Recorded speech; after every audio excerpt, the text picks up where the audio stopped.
నేను అడుగుతాను సార్.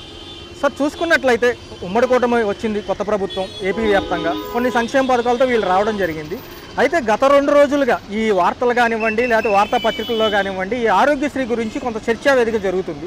పెమ్మసాని చంద్రశేఖర్ గారు గుంటూరు ఎంపీగా పోటీ చేసిన ఆయన ఏమన్నారంటే కొంత వ్యవధి ఇవ్వండి, రెండోది మాకు కొంచెం నిధులు అనేవి సమకూరటం లేదు, ఇవన్నీ సమకూర్చుకొని ఒక రోడ్ మ్యాప్ వేసుకుని వెళ్తాము, అంతవరకు ఆయుష్మాన్ భారత్ కేంద్ర ప్రభుత్వానికి సంబంధించింది ఏదైతే శాఖ ఉందో దాంట్లో రిజిస్టర్ చేసుకుని కార్డులు తీసుకోండి, ఒక 5 లక్షల వరకు మీకు ప్రోత్సాహకం ఉంటుంది ఏదైనా వైద్యం చేయించుకోవాలంటే అని వాళ్ళు అంటున్నారు. సో మరి ఇక్కడ ఉన్న లోకల్ ప్రజానికానికి కానివ్వండి పేదలకు కానివ్వండి ఎంత అవగాహన ఉంది ఆ పథకాలపైన? క్లారిటీ అయితే రావట్లేదండి జనాలకి. ఓకే, 25 లక్షల వరకు అంటున్నారు కానీ అది ఎంతవరకు జరుగుతుందో కూడా ఎవరికి తెలియదు. ఓకే, ఇప్పుడు 5 లక్షలు అన్నారు.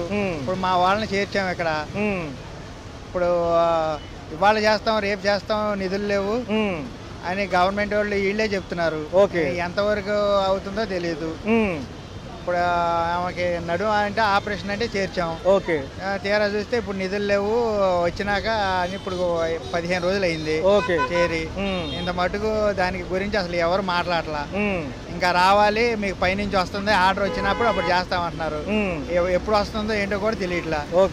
15 రోజుల నుంచి ఇక్కడే పడి చేస్తున్నాం మేము. ఎంతవరకు మరి ఆరోగ్యశ్రీ శాఖకు సంబంధించి అడిగినప్పుడు అసలు ఏమంటున్నారు, దీని గురించి వివరణ ఏంటి సార్? 15 రోజుల నుంచి 3 రోజుల వరకు మామూలుగా కాగితాలు పెట్టండి అవి పెట్టండి ఇవి పెట్టండి అని చెప్పారు. పెట్టాము. అవి ఇప్పుడేమో పైనుంచి రావాలండి ఆర్డర్ వచ్చినాక మేము చెప్తాము ఆరోగ్యశ్రీ మీదే చేస్తాము అన్నారు. ఇప్పుడు 15 రోజులు అయిపోయిందమ్మా, ఇంకా ఎప్పుడు చేస్తారు, మాకు సరైన క్లారిటీ ఇచ్చారంటే మేము చూసుకుంటాము అని చెప్తున్నాం. వాళ్ళు చేస్తారండి అని చెప్తున్నారు 15 రోజుల నుంచి. మరి చూసుకున్నట్లయితే పేద మధ్య తరగతికి వైద్యం అనేది అత్యంత భారంతో కూడుకున్నది. భారంతోనేనండి మరి జరగట్లా. ఈ పరిణామాలన్నీ చూస్తుంటే రాబోయే కాలంలో ఎలా ఉండబోతుంది అంటారు ఆరోగ్యశ్రీ యొక్క వ్యవస్థ? ఇప్పుడు కొత్త పార్టీ వచ్చింది కాబట్టి ఏమైనా జరుగుతుందేమో అని చూడాలి. ఓకే, ఇప్పుడు వరకు నిధులు లేవు అంటున్నారు. సో ఫైనల్గా చూసుకుంటే ఎలా ఉంటే బాగుంటుంది అంటారు? ఇంకా ఫైనల్గా ఉంటే మధ్యతరగతి వాళ్ళు ఉన్నాం కదా, పేద వర్గైన వర్గాల వీళ్ళు అందరికీ ఈ ప్రభుత్వం వచ్చి గట్టిగా చర్య తీసుకొని ఏదన్నా పేదలకి మంచిగా ఆరోగ్యశ్రీ వచ్చి 25 లక్షలు అంటున్నారు. ఈ చంద్రబాబు నాయుడు గారు కానీ పవన్ కళ్యాణ్ గారు కానీ ఏదో ఒకటి పేద ప్రజల మీద దయించి ఏదైనా చేస్తే కొంత బెనిఫిట్ ఉంటుంది. ఓకేనండి. సార్ చూసుకున్నట్లయితే రాష్ట్ర వ్యాప్తంగా ఉమ్మడి కూటమి వచ్చింది. ఒక పక్క గత 2 రోజులుగా ఆరోగ్యశ్రీ సంబంధించిన సేవలు ఏవైతే ఉన్నాయో దాని గురించి మంత్రి గారు చెప్పారు, కొంచెం నిధులు అనేది అడ్జస్ట్ అవ్వలేదు, పాత బిల్లులు పెండింగ్ ఉన్నాయి అంటున్నారు. సో మరి ఎలా సార్ పేదలకి మధ్యతరగతులకి ఏదైనా వైద్య రీత్యా వచ్చినప్పుడు ఆ సేవలు కొనసాగించాలంటే వాళ్ళు ఒక ఐడియా ఇచ్చారు. ఏంటి, కేంద్ర ప్రభుత్వానికి సంబంధించిన ఆయుష్మాన్ భారత్లో రిజిస్టర్ చేసుకోండి, కార్డ్స్ వస్తే 5 లక్షల వరకు లిమిట్ అంటున్నారు. మరి ఇక్కడ చూసుకుంటేనేమో స్టేట్ గవర్నమెంట్ తరపునేమో 25 lakhs వరకు లిమిట్ ఉంది అంటున్నారు. ఈ వ్యత్యాసం ఏంటి, అసలు ఎంతవరకు కేంద్ర ప్రభుత్వం సంబంధించిన ఈ శాఖల గురించి కానివ్వండి పథకాల గురించి కానీ జనానికి ఐడియా ఉంది? ఇప్పుడు కేంద్ర ప్రభుత్వం ఏర్పాటు చేసిన ఆయుష్మాన్ భారత్ అయితే ఇంతవరకు సరిగ్గా ఎవరికి తెలియదు. ఓకే, ఎందుకంటే 2014 నుంచి 2019 వరకు చంద్రబాబు నాయుడు గారు ఎన్టీఆర్ ఆరోగ్యశ్రీ పేరు మీద రన్ చేశారు. ఇప్పుడు మళ్ళీ ఆయుష్మాన్ భారత్ ఎందుకు తీసుకొస్తున్నారు, తీసుకొస్తే దాన్ని కరెక్ట్గా అమలు పరిస్తే అందరికీ మంచిదే. ఏదైనా సరే మనకి ముఖ్యంగా విద్య వైద్యమే ముఖ్యం కాబట్టి ఆరోగ్యశ్రీని ఇంప్లిమెంట్ చేయండి, లేకపోతే ఆయుష్మాన్ భారత్ తొందరగా అవుతుందంటే అదైనా చేయాలి. పేదవాడికి డబ్బులు ఖర్చు పెట్టలేని వాడికి ఏముంది, వాడికి ముందుగా వైద్యం అందుకోవాలి. అది అందాలంటే ఇప్పుడు కొన్ని పెద్ద పెద్ద డిసీజులు ఉంటాయి, వాళ్ళకి 5 లక్షలు సరిపోదు. ఇప్పుడు 25 లక్షలు ఆరోగ్యశ్రీ పెట్టారు, దాన్ని కొంచెం తగ్గించైనా లేకపోతే కొంచెం తొందరగా అయ్యేటట్టు చేయాలి. అలాగే ప్రతి హాస్పిటల్లో ఉండేటట్టు చేయాలి. కొన్ని హాస్పిటల్లో ఉండట్లా. ఇప్పుడు అలాగే పాత బకాయిలు 600 కోట్లు ఎంతో బకాయిలు ఉన్నాయంట. ఇప్పుడు వైద్యం అనేది ఇంపార్టెంట్ కాబట్టి అలాంటి బకాయిలు క్లియర్ చేసి తొందరగా చేసి ఏదైనా సరే జనానికి పనికి వచ్చేది కాబట్టి ఆరోగ్యశ్రీని అమలు పరిస్తే బాగుంటుందని నేను అనుకుంటున్నాను. మరి ఏదైనా ఎమర్జెన్సీ సిచ్యువేషన్ వచ్చినప్పుడు కొన్ని ఏవైతే ఈ శాఖకు సంబంధించినవి ఉన్నాయో కాగితాలు కానివ్వండి మిగతా శాఖ కానివ్వండి అర్జెంటుగా పెడతాం జరుగుతుంది పైకి, ఎందుకంటే ప్రాణం మీదకి వచ్చినప్పుడు. సో మరి అలాంటి పొజిషన్లో ఇప్పుడు ఏంటి సార్ ఆ నిర్ణయాలు ఎలా ఉండబోతున్నాయి అంటారు? ఆరోగ్యశ్రీ అయితే తొందరగానే కొద్దిగా పూర్తి అవుతాయి. కాగితాలు ఏమి మనకి ఎవరన్నా కొంచెం ప్రతి చోట ఆ స్టాఫ్ ఉంది కాబట్టి ఇప్పుడు వరకు మనకి ఆయుష్మాన్ భారత్ ఇంకా రాలేదు. ఓకే, అవునా, ఆయుష్మాన్ భారత్ రాలేదు, ఎవరికి కూడా తెలియదు దాని గురించి. అది కూడా 5 లక్షలే దానికి లిమిట్. 5 లక్షలు దాటిపోతే 5 లక్షల వరకు మనం పెట్టుకుంటారు, తర్వాత మనం పెట్టుకోవాలా? మరి దాన్ని ఏమైనా పెంచుతారా? లేకపోతే అది వచ్చే వరకు దీన్ని అమలు చేయాలి, ఆరోగ్యశ్రీని అమలు చేయాలి.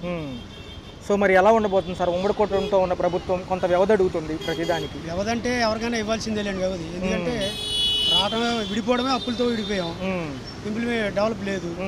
తర్వాత జగన్ గారు వచ్చారంటే పథకాల కోసం అన్నీ చేశారు, ఏదో కొద్దిగా పేదవాడికి పర్వాలేదు అనిపించారు.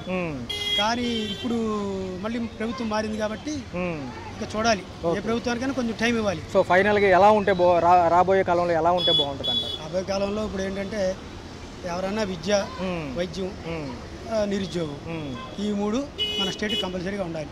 ఇప్పుడు ఏది కావాలన్నా ఇప్పుడు మన సపోర్ట్తోనే బీజేపీలో కేంద్రంలో ప్రభుత్వం నడుస్తుంది కాబట్టి కొంచెం గట్టిగా పట్టుకొని ఏది కావాలన్నా ప్రయత్నం చేస్తే అది అమలు అవుద్ది. సార్ చూసుకున్నట్లయితే ఉమ్మడి కూటమితో కొత్త ప్రభుత్వం ఏర్పడింది. గత 2 రోజులుగా చర్చలో ఏం జరుగుతుందంటే వార్తల్లో కానివ్వండి, వార్తల పత్రికల్లో కూడా ఈ ఆరోగ్య శాఖకు సంబంధించి ఆరోగ్యశ్రీ ఏదైతే ఉందో దాని గురించి కొంత వెసులుబాటు లేదు. పథకాలకు సంబంధించి ఏవైతే ఉన్నాయో గత ప్రభుత్వం చేసిన ఈ అప్పుల వల్ల మేము ఇప్పుడు ఫండ్స్ అనేది రిలీజ్ చేయలేకపోతున్నాం అంటున్నారు. ఎలా ఉంటే బాగుంటుంది అంటారు? పేదవాళ్ళే కదండి వచ్చేది, పేదవాళ్ళే వచ్చేది గవర్నమెంట్ హాస్పిటల్కి, ఉన్నవాళ్ళు ఎవరు రారు కదా. ఓకే, తిండి కొంచెం శుభ్రంగా చూసుకుంటే చాలు. టాబ్లెట్లు కూడా సరిగా పట్టించుకోవట్లేదు ప్రజలు. వాళ్ళు ఎక్కడికి వెళ్ళినా క్యూలో నిలబడాల్సి వస్తుంది. అది కొంచెం పట్టించుకుంటే, ఎవరన్నా పట్టించుకుంటే కొంచెం స్పీడ్గా అవుద్ది. వాడి గురించి ఎందుకండి పాపం అడుగుతున్నారు, ఏం పని పడలేదు. ఓకే, సో మరి ఈ ఆరోగ్య సేవలకు సంబంధించి ఎక్కడ నిరంతరాయంగా కొనసాగాలి అంటే ఎక్కడ కూడా ఆడుకోకుండా ఎలా ఉంటే బాగుంటుంది అంటారు? చూసుకోవాలి, పట్టించుకోవాలి, జనాలను బట్టి పేదవాళ్ళని పట్టించుకుంటే బాగుంటుంది. ఇది ముందు చేశారు, మధ్యలో డబ్బులు ఇవ్వక ఆగిపోయింది అది. ఓకే, ఇప్పుడు ఈ గవర్నమెంట్ ఇచ్చినాక ఏం చేస్తారో చూడాలి. బాబాయ్ గారు చూసుకున్నట్లయితే ఏపీ వ్యాప్తంగా కొత్త ప్రభుత్వం ఏర్పడింది, ఉమ్మడి కూటమితో కూడుకున్న ప్రభుత్వం. సో గత 2 రోజులుగా అనేక వార్తా ఛానళ్ళు కానివ్వండి, వార్తాపత్రికల్లో కానివ్వండి ఈ ఆరోగ్యశ్రీ గురించి నడపడానికి ఇబ్బందిగా ఉందని చెప్పి పెమ్మసాని చంద్రశేఖర్ గారు గుంటూరు ఎంపీ గారు చెప్పడం జరిగింది. అయితే ఇది ఎలా ఉంటే బాగుంటుంది? ఇంకో మాట కూడా అన్నారు, కేంద్ర ప్రభుత్వానికి సంబంధించిన ఆయుష్మాన్ భారత్లో రిజిస్టర్ చేసుకోండి, కార్డులు వస్తాయి, 5 లక్షల వరకు లిమిట్ అంటున్నారు. దాని గురించి అసలు ప్రజలకు ఎంతవరకు అవగాహన ఉందండి? ఆరోగ్యశ్రీ బాగుంటుందండి, ఏమంటే పని అయితే ఆరోగ్యశ్రీ బాగుంటుంది. అవి అంటే అవి రావాలి, అప్పుడు దాకా పేషెంట్లు ఆగరకండి. ఆరోగ్యశ్రీ అయితే ఏమంటే పని అయితే ఆరోగ్యం లేలో ఉంటుంది, కానీ కోల్పోయాక వచ్చి ఉపయోగం ఏముంది? ఓకే, మరి చూసుకున్నట్లయితే ప్రస్తుతం ఏదైతే ఈ పథకాలు అమలు చేయడానికి కూడా ఫండ్లు లేవు అంటున్నారు, మరి దాన్ని ఎలా చూడాలి? ఏ పథకాలు చేస్తే ఎందుకుండవండి, ఏ ఒకటి చేయాలి కానీ పనులు ఎందుకుండవు. మరి పేదవాడికి మధ్యతరగతి వాళ్ళకి కూడా ఈ వైద్యం అనేది బాగా ఖర్చుతో కూడుకున్నది. మరి ఇప్పుడు ఈ ఆరోగ్యశ్రీకి సంబంధించిన నిధులు లేకపోవడం వల్ల ఎలాంటి ఇబ్బందులు వస్తాయి అంటారు? అయితే ఉండాలండి, ప్రతి ఒక్కరు డబ్బులు ఉన్న వాళ్ళు ఉండరు కదా. 30 డబ్బులు లేని వాళ్ళు 10 డబ్బులు ఉన్న వాళ్ళు లేకండి, మరి వాళ్ళకే వర్తించాలిగా. ఓకే, సో మరి రాబోయే కాలంలో ఎలా ఉండబోతుంది అంటారు? ఏది అభివృద్ధి ఏది బాగా చేస్తే అది ఉంటుందండి. సార్ మీరు ఏ సమస్యతో వచ్చారు, మీకు ఎలా ఉంది ఇక్కడ?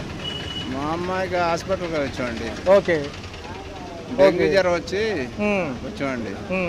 మరి చూసుకున్నట్లయితే ఈ పథకాలకు నిధులు లేవంటున్నారు. రెండోది ఆరోగ్య శాఖ అనేది అత్యంత అవసరమైన పథకం.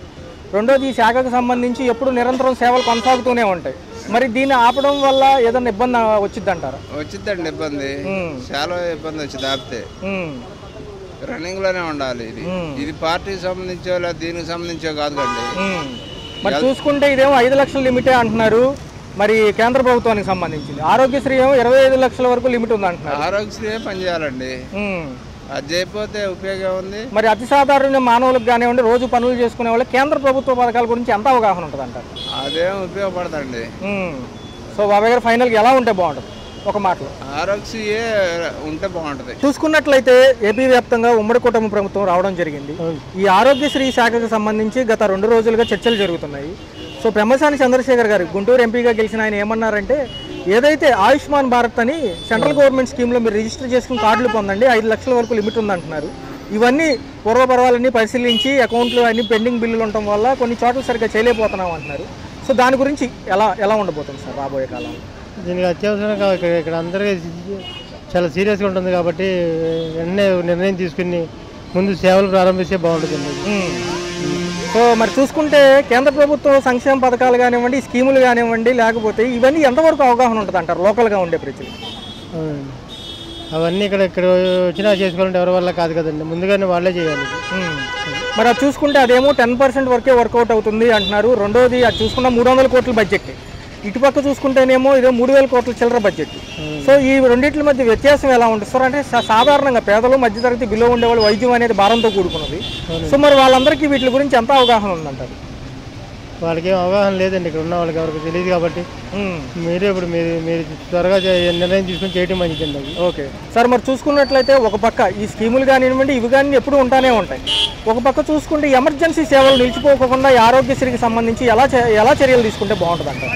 సరే, ముందు ఎమర్జెన్సీ సేవలు ఆరోగ్యశ్రీతో లింక్ లేకుండా జరిగిపోవాలండి. ఇక్కడ మొత్తం అన్ని ఆపుతున్నారు, లోపల చాలా ఇబ్బంది పడుతున్నారు రోగులందరూ, చాలా ఇబ్బంది పడుతున్నారు. పేషెంట్లు ఎక్కడెక్కడి నుంచో వస్తున్నారు ఇక్కడికి, స్థానికంగా ఉన్న వాళ్ళు ఎవరు లేరు ఇక్కడ.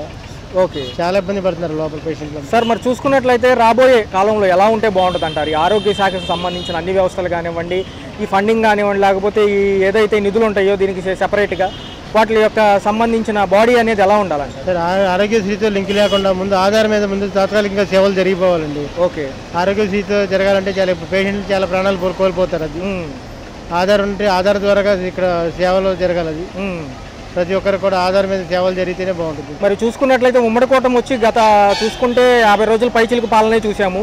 కొంత వ్యవధి ఇమ్మంటున్నారు ఏ శాఖ అయినా కానీ, మరి ఇవ్వచ్చు అంటారా? వైద్య శాఖకు సంబంధించి వైద్య పరంగా అయితే టైం ఇవ్వకూడదండి. ఓకే, ఎందుకంటే లేట్ చేసే కొంచెం ప్రాణాలు పోతూ ఉంటాయి కాబట్టి టైం అనేది ఇవ్వకూడదు. ఓకే, సో ఫైనల్గా ఎలా ఉంటే బాగుంటుంది అంటారు ఒక మాటలో? ఇదే సార్, ఇక్కడ ట్రీట్మెంట్ అనేది ఆగకుండా ఆధార్ కార్డు ఉన్న వాళ్ళకి ఆధార్ మీద జరిగిపోయి తర్వాత ఆరోగ్యశ్రీకి లింక్ చేసుకుంటే బాగుంటుంది. Please do subscribe to Telugu Rajyam channel. Please do subscribe to Telugu Rajyam channel. Please do subscribe to Telugu Rajyam channel. Hi అండి, నేను మీ ఆర్పీని, నెల్లూరు పెద్దారెడ్డి చేపల పులుసు ఓనర్ని. మీరు తెలుగు రాజ్యం అనే ఈ యూట్యూబ్ ఛానల్ సబ్స్క్రైబ్ చేసుకుని మంచి మంచి వీడియోలతో వస్తారు. Thank you so much.